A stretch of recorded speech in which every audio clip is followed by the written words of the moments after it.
राधे राधे। कैसे हैं आप सभी।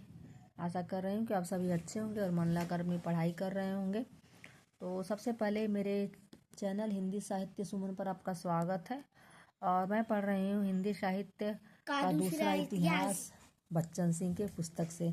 तो इससे पढ़ रही हूँ मैं गीत नाट्य अंधायुग, जो कि धर्मवीर भारती का और 1955 में प्रकाशित हुआ। तो सबसे पहले बता दें, अगर आपने मेरा चैनल नहीं सब्सक्राइब किया तो जरूर से जरूर सब्सक्राइब कर लें और लाइक शेयर और सब्सक्राइब करें। और कुछ अच्छा लगे तो ज़रूर लाइक करें, नहीं बोलते।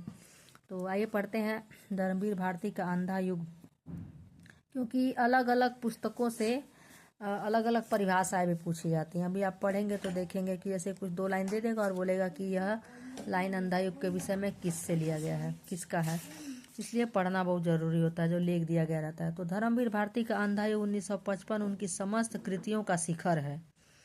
इसमें महाभारत के 18वें दिन के युद्ध के बाद की वह कथा ली गई है, जिसमें प्रभास तीर्थ में कृष्ण की मृत्यु भी सम्मिलित है। वस्तुतः यह नाटक युद्ध जन अर्थ सत्यों, कुंठाओं, अंधी स्वार्थपरता, विवेक शून्यता आदि के बीच आस्था, दायित्व और ज्योति का उद्घाटन करता है।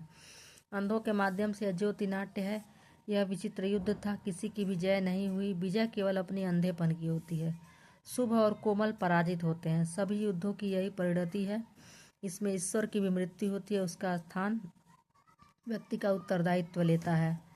इस गीत नाट्य की रचना के मूल प्रेरक हैं। हो सकता है यहीं से प्रश्न पूछ ले कि अंधा युग गीत नाट्य के मूल प्रेरक कौन है बच्चन सिंह के अनुसार। तो आप पढ़े नहीं रहेंगे तो कैसे जवाब देंगे। तो पाश्चात्य महायुद्ध और भारत पाक युद्ध और अस्तित्ववादी व्यक्तित्ववाद और शास्त्रीय दायित्व।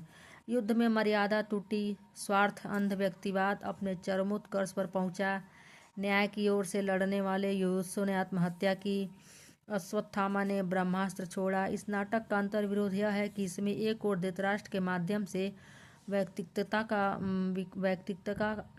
का विकृत रूप प्रस्तुत किया गया है और दूसरी ओर उसे दायित्व से जोड़कर नए मूल्य के रूप में प्रतिष्ठित किया गया है।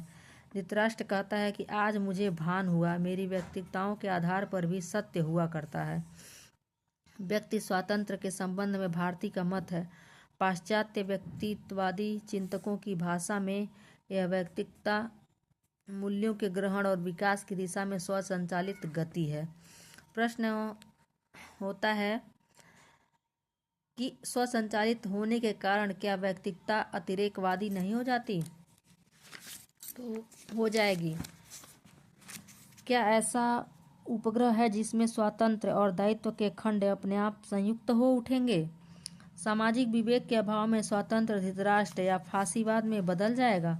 कहना न होगा कि नए दायित्व बोध की अनपेक्षित ढंग से दूर तक खींचा गया है। इस दोष के बावजूद अंधा युग समकालीन समस्याओं को रचनात्मक स्तर पर उठाता है। भारती ने इसमें कई प्रकार के नाट्य तत्वों का प्रयोग किया है। कोरस तो इसका प्राण है।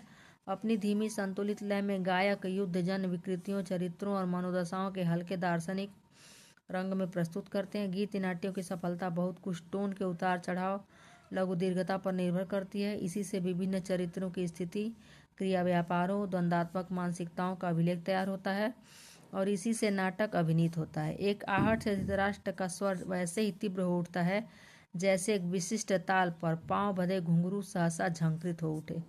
अश्वत्थामा गहन मानसिक द्वंद्व और विभिन्न लयों में उभरता है।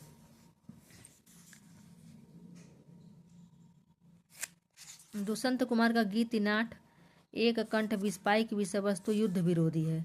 इसके साथ ही जर्जर परंपरा और रूढ़ियों के शव से चिपटे और उससे मुक्त होने की अंकन भी शिव सती के कथा के माध्यम से किया गया, किंतु युद्ध का रुकना विश्वसनीय नहीं बन सका है। अज्ञे का उत्तर प्रियदर्शी भी जापानी नोह के आधार पर लिखा गया निष्प्रभ गीत नाट्य है। सिद्धनाथ के सृष्टि की साँझ और अन्य नाटक में कई लघु गीत नाट्य संग्रहित हैं।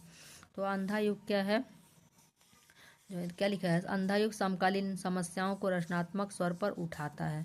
तो यह था अंधा युग के बारे में कुछ तथ्य। आशा कर रही हूँ कि आप लोगों को समझ में आए और इससे थोड़ा बहुत और मैं प्रश्न बनाऊंगी। तो तब तक के लिए धन्यवाद।